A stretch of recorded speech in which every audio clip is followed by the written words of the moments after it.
कारवाई जी असेल, आपण जे सार्वजनिक ठिकाणी रहदारीचा अडथळा निर्माण करणे असेल की सार्वजनिक ठिकाणी दंगा करणे असेल किंवा जे आपण पाहतो की मोकळी मैदाने असतील आणि इतरही ठिकाणी जाऊन त्या ठिकाणी दारू पिणे असेल, दंगामस्ती करणे असेल किंवा चरस किंवा गांजाचं सेवन करणं असेल, अशा प्रकारचे सुद्धा आपण मोठ्या प्रमाणात कारवाई केलेल्या आहेत.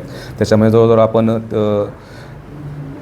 ज्या 1100 लोकांच्यावरती अशा कारवाई केलेल्या आता वर्षभरामध्ये. त्यानंतर ज्या आस्थापना वेळेपेक्षा जास्त सुरू आहेत अशा 3095 लोकांवरती कारवाई केलेल्या आहेत. जे सार्वजनिक ठिकाणी धूम्रपान करतात किंवा त्या ठिकाणी तंबाखूजन्य सेवन करतात अशा 4114 लोकांच्यावरती कारवाई केलेल्या आहेत. त्याचबरोबर जे काही सार्वजनिक ठिकाणी येऊन रस्त्याला वाहतुकीत अडथळा निर्माण करतात अशा 3000 लोकांच्यावरती कारवाई केल्या आहेत. म्हणजे जवळजवळ या सर्वांची जर आपण केली की जवळजवळ 15,000पेक्षाही जास्त लोकांच्यावरती या पूर्ण वर्षभरामध्ये वेगवेगळ्या ठिकाणी सार्वजनिक ठिकाणी उपद्रव करतात म्हणून याच्यावरती कारवाई केलेली आहे. आणि ही अशीच कारवाई ह्या वर्षीसुद्धा कंटिन्यू राहणार आहे, जेणेकरून सार्वजनिक ठिकाणी कोणीही त्या ठिकाणी जात असेल किंवा ज्या ठिकाणी विशेषतः महिलांची सुरक्षितता आपल्याकरता महत्त्वाची आहे त्याच्याकरता ह्या कारवाई मोठ्या प्रमाणात सुरू आहेत. त्याचप्रमाणे NDPAच्या ज्या आपण पाहतो त्यामध्ये आपण जवळजवळ ह्या वर्षभरामध्ये 36 कारवाया आपण केलेल्या आहेत. आणि ह्या पूर्णपणे याच्यामध्ये NDPSमध्ये आपण जवळजवळ 51 लाखाचा मुद्देमाल, त्यामध्ये MD पावडर असेल, ब्राऊन शुगर असेल, चरस असेल आणि पूर्णपणे गांजा असेल हे सुद्धा रिकवर केलेलं आहे. आणि अशा पद्धतीने ही पूर्ण आपली वर्षभराची कामगिरी त्यामध्ये केलेली आहे.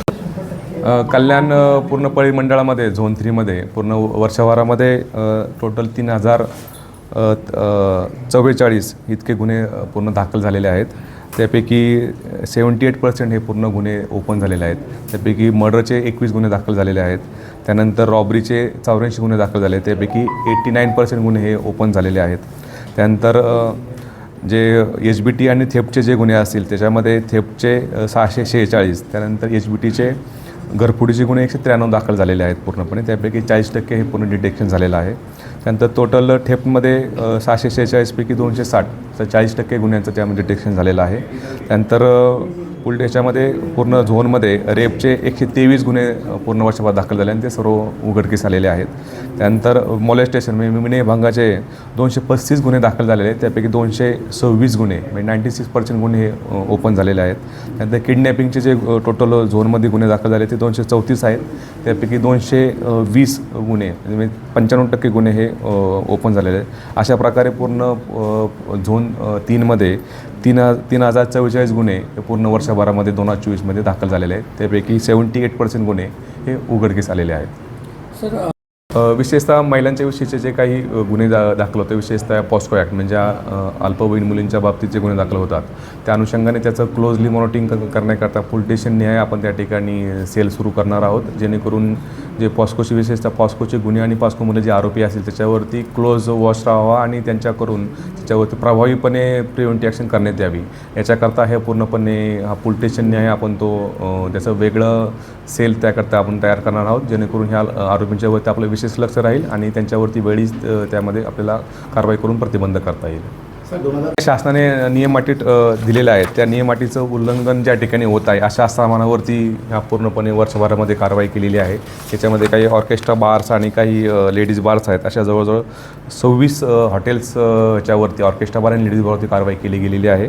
त्यापैकी 14 बारचे निलंबनाचे प्रस्ताव आम्ही सादर केले, त्यापैकी आत्तापर्यंत 3 बारचे लायसन्ससुद्धा आत्तापर्यंत सस्पेंड झालेले आहेत. जामिनी पद्धत किती आहे? म्हणजे प्रत्येक पोलीस स्टेशनने एक आपण पथक नेमलेलं आहे. त्यामध्ये आपण सांगतो की हे जे स्कूल अवेअरनेसचे प्रोग्राम जे आहेत हे विशेषतः दामिनी पथकामार्फत केले जातात आणि 2 कर्मचारी त्या ठिकाणी दिले जातात. आणि हे दामिनी पथक ज्या स्कूल कॉलेजमध्ये जाऊन विथ NGO असेल किंवा ज्यांचे प्रायव्हेट आपले एक्सपर्ट असतील, सायबर अवेअरनेसच्या बाबतीमध्ये असतील, गुड टच बॅड टचच्या बाबतीत असेल, असे हे अवेअरनेस कॅम्पेन त्या ठिकाणी करत असतात आणि त्या ठिकाणी जाऊन ते प्रोग्राम पोलीस स्टेशन करत असतात. 5 दिवसापासून त्यामुळे त्याला जामीन मिळाला जातात. तर आपण 90 दिवस आतमध्ये हे केली नव्हती चार्जशीट नाही, त्याबाबतची 2023ची केस आहे, त्याबद्दलच्या आम्ही कोर्टच्या ऑर्डर ज्या आहेत त्या आम्ही प्राप्त करत आहोत आणि कोर्ट्सच्या बेल्स ऑर्डरमध्ये एक्झॅक्टली कोणत्या कारणामुळे त्याला बेल दिला गेला याबाबतचा आम्ही पूर्णपणे इन्क्वायरी करून त्यामध्ये जे काही जर दोषी असतील त्यावरती आम्ही योग्य ती कारवाई करणार आहोत. निश्चितच ही कारवाई अशाच प्रकारे पूर्णपणे सुरू राहील. सार्वजनिक ठिकाणी विशेषतः रात्रीच्या वेळेस जे निर्जन स्थळं असतील, मोकळी मैदानं असतील किंवा सार्वजनिक ठिकाणी ज्या ठिकाणी लोक त्या ठिकाणी असतात, अशा ठिकाणी जे काही दारू पिणारे लोक असतील किंवा नशा करणारे लोक असतील अशावरती पण कारवाई करणं आणि त्याचप्रमाणे ज्यांच्या मार्फतीने हे सगळं अंमली पदार्थ ज्या ठिकाणी विकला जातो अशा लोकांच्यावरती पण आम्ही ह्या वर्षभरात कारवाई केलेली आहे आणि ही अशीच कारवाई इथून पुढेही सुरू राहणार आहे.